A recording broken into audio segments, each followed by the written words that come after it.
Hi everyone, welcome to Greekish Outdoors. Today I'm going to give you my honest review of the Naturehike Cloud Up 1. So, stick around.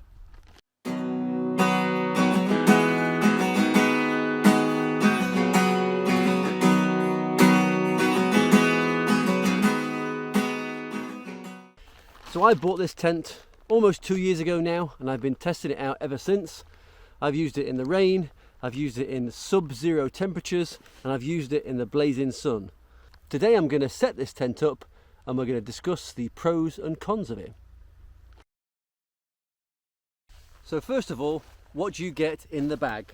Well, they give you a ground sheet or a mat. This is an extra layer to protect the bottom of your tent. You also get a bag with your aluminium poles, another bag which contains 3 guy lines and 12 pegs, and you get your main body of the tent and your fly sheet. Now everything normally comes in this green bag packed in there. I've separated it out for you to see, but when it's packed down, the dimensions are 41 centimeters by 13 centimeters. The version I have is a 200T polyester model, and therefore it weighs 3.3 pounds or approximately 1.5 kilograms.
So there's the tent all set up. Now let's go through a few of the facts and figures about it. So this is the Cloud Up 1, the one-person version. The poles are 7001 aluminium alloy. The fly is made from a 210T polyester plaid cloth, which has a hydrostatic head of 3000 millimeters. The inner is made of a mixture of B3 mesh plus 150D Oxford cloth bathtub floor. It is 275 centimeters long and 110 centimeters at its widest. Inside there is a usable space of 210 centimeters by approximately 80 to 110 width, depending whereabouts you are in the tent. 100 centimeters tall. The shape is like a sail, so obviously the tallest part of the tent is really in the middle. As you saw, it only took me about 5 minutes to put this tent up. Everything is very coordinated. There are clips and notches for everything to go into, so it's not confusing at all. It's very, very straightforward.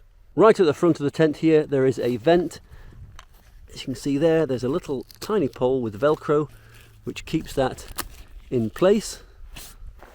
I've not put out the guy lines today. It's not going to be that windy, so it's not going to be needed. But it is important when you pitch this up to know where the wind is coming from. It'll do okay in the wind, but it is a sail, as you can see here. So you do really want that sail pointing into the wind and not having side on into the wind. Otherwise it will knock your tent around. If it is windy, you will need to put the guy lines out. There is 1 at the back and 2 at the front. So let's have a look inside.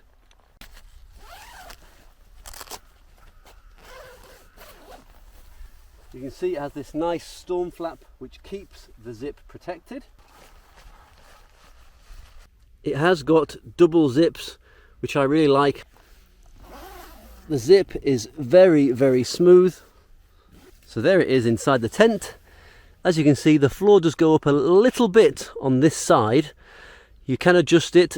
This is because of those little connectors which I showed in the setup, which connects the bathtub floor here to the outer tent, just to pull it out a little bit to stop you touching the sides.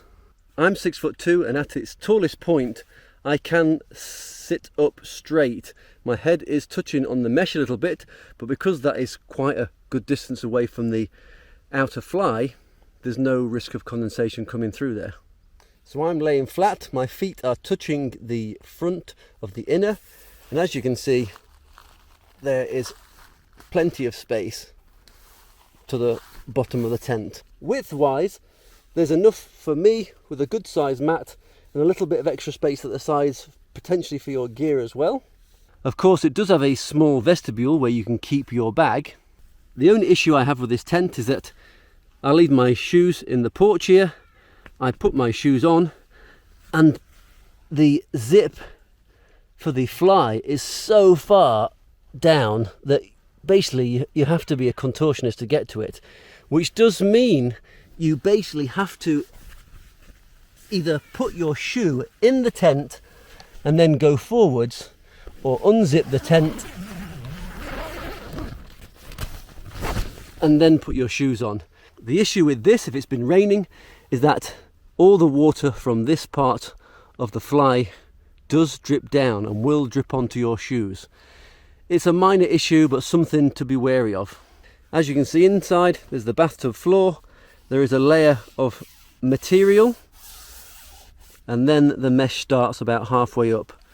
And that mesh continues all around, and it does give you a good amount of ventilation, to be honest. For me, it sits in the middle of two categories. It's very good in spring and in autumn, and I've been out with it in sub-zero temperatures in winter, but there is a tiny bit of a draft because of all this mesh around the top. But in summertime it can get baking hot in here. Yes, there's mesh all the way around the top here. Yes, there is a vent at the front, and I know there's quite a good sized gap from the fly to go under, but because it's quite tall in relation to its width, a bit like a sail as I said before, it's quite difficult to get that air all the way up. There are two pockets at the front end, here and here, and right in the middle of the tent there is a hook. Now I like that being there because my head is going to be at the tallest point of the tent. So far I've never had a problem with it leaking in rain. I've rarely had any problems with condensation, even in the deep winter when I'm in this. A very, very small amount maybe at the foot of the tent. Such an easy tent to put up, such good quality materials. I've been using this and using it hard for almost 2 years now, and there's no sign of any wear and tear on it, no rips, no issues at all. Would I buy this tent again? Yeah, it's a very, very good tent. I could recommend it. However, for me as a really tall person, I like a little bit more space. So I would go for the Cloud Up 2 if you are tall like me. The Cloud Up 2 would give me that little bit of extra room to move around in, especially at night time when it's winter, when you can be in the tent for a long period of time. If you're a little bit of a smaller person, or you want that extra little bit of weight shaving off, then the one is perfectly fine too.